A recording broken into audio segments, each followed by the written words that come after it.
Hello, everyone. Thanks for listening to Wake Up, Look Up, a podcast where we connect events happening in real time to the gospel of Jesus Christ. I'm Zach Wyrock, and in today's episode, we're talking about a boyhood crisis, and we're asking the question, are we ready to admit that we were wrong? This is prompted by a fascinating article that was in the New York Times. It was looking at the current crisis of boyhood, really for men in general, and comparing it to a similar crisis in the early 20th century. Let's just start with this. If you listen to this podcast regularly, you already know this. But if you're new, let me break this down for you. We have a crisis of masculinity in our culture. There are a ton of stats that back this up. Let me just hit you with a few. First, the suicide rate among young men is up 33% since 2010. 33%. That is an incredible percentage jump. That is terrifying. Add into the fact that 1 in 10 men ages 20 to 24 are neither working or in school. 1 in 10 of 20 to 24 are just sitting at home doing who knows what, obviously struggling with their mental and emotional health if we put those two stats together. What the authors of the New York Times article did is they went back to a similar crisis in the early 20th century, the early 1900s, and asked, well, what did they do then to address the issues that were plaguing young men at the time? And the answer was they started a number of institutions. That's when the YMCA started, or the Boy Scouts. These organizations thought that the best way forward for young men was to put them in environments with other young men being mentored and developed by older guys who could teach them what it looked like to be a man, who could encourage them, validate them, and get them launched into the real world. So when the authors said, well, if that worked in the 1900s, why isn't it working now? What they found is that the reason for that is we have destroyed every organization that existed for young men.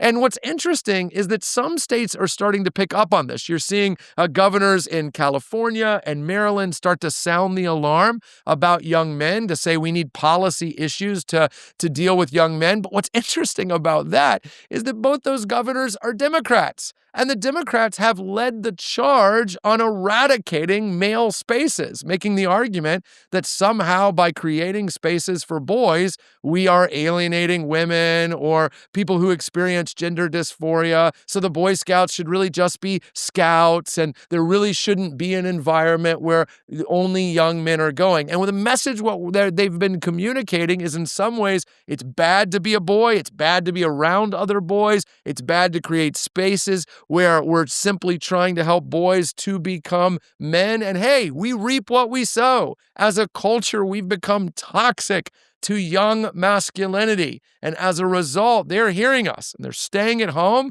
They're struggling with their mental and emotional health, and they're no longer showing up to spaces that in the beginning were designed to help them. This article is sounding a call back to celebrating what it means to be a boy and what it means to be a man. And I couldn't agree more. Let's just start with this. Genesis 1, God creates male and female in his image. All people made in the image of God. All people valuable, regardless of gender, regardless of ability or disability, regardless of anything. But he does make them male and female, equal but distinct. Maleness matters. Femaleness matters. And they're, of course, if they're different, which of course they intrinsically are, they need different environments to be fostered to actual health.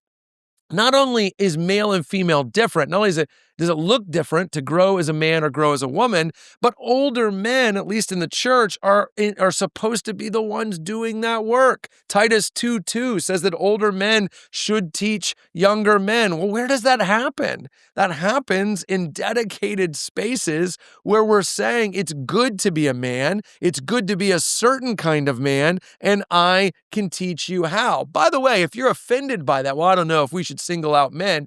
Let's see, where did we get that idea from? Oh, that's right, Jesus.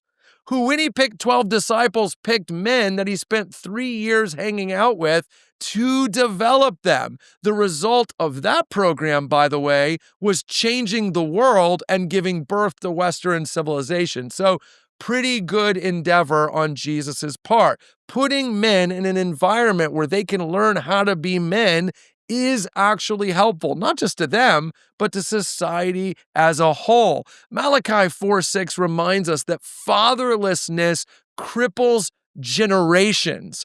And we do have an outgoing generation of fathers that have not done a great job. There are bad fathers in every generation. Well, who stands in the gap for kids who are missing a father if there are no spaces where well-meaning, loving men can be surrogate fathers? Spaces like the athletic field, spaces like the YMCA, like the Boy Scouts, or like the church, especially for young men that don't have great father figures. Listen, Romans 12:2 tells us to not be conformed to the world. And sometimes we think about that in all the wrong ways, but here's the right way. The church must be a place that celebrates the value of boyhood, that celebrates the value of men, that understands celebrating and valuing young men, celebrating and valuing men leads to everyone being healthier, not over and against women. And where does it say that to value one person is to devalue another one? That is a stupid secular lie that we have to stop believing. Listen, I'll do an episode on young women and how we can care for them because that matters too. That's not this episode. We have a crisis, and we need to start by saying we were wrong to make younger boys feel like they couldn't have enough value to hold their own spaces. Let's learn from the 1900s and reverse the tide, and let's start in the church. Hey, thanks for watching this episode of Wake Up, Look Up. If you enjoyed it, please help us get the word out by sharing it with someone you think might benefit from it. And while you're here, make sure to subscribe to our YouTube channel to get further content, or even download the CCC app, where you'll find even more resources to help you grow in your faith and relationship with Jesus Christ.